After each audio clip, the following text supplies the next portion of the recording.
Are you tired of your year being only 355 days? Are you tired of your year not being astronomically accurate?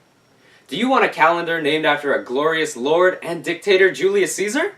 Introducing the Julian calendar, now with 365 days. Friends, Romans, countrymen, we interrupt this programming with breaking news. Our glorious dictator Gaius Julius Caesar has been killed. I repeat, Gaius Julius Caesar has been killed. Stay tuned for more details. Marcus Brutus has come out as one of the assassinators. He claims that he did it for the good of the Roman people and that Caesar was ambitious. Nobody has yet found a Oh, and what's this? Mark Antony has been spotted carrying the body of Caesar.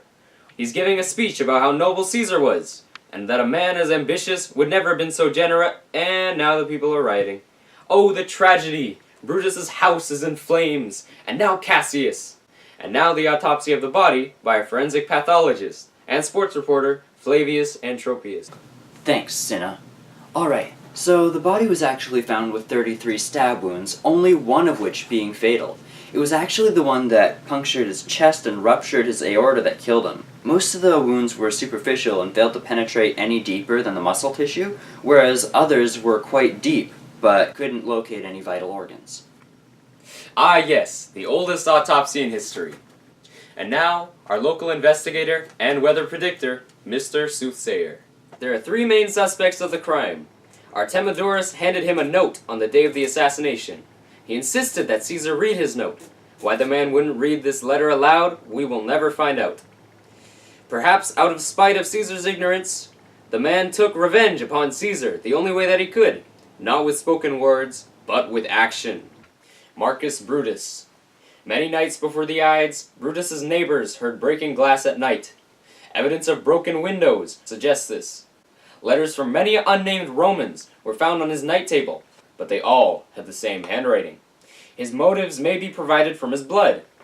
A Brutus long ago killed our last tyrant king. Perhaps he felt like he hadn't done enough with his noble name, and wished to leave an impact on this world. There was a stab wound found on Caesar's genitals, and this was thought to be the mark left by Brutus, as the illegitimate son succeeds the father. Mark Antony fled to his house amazed right after the crime.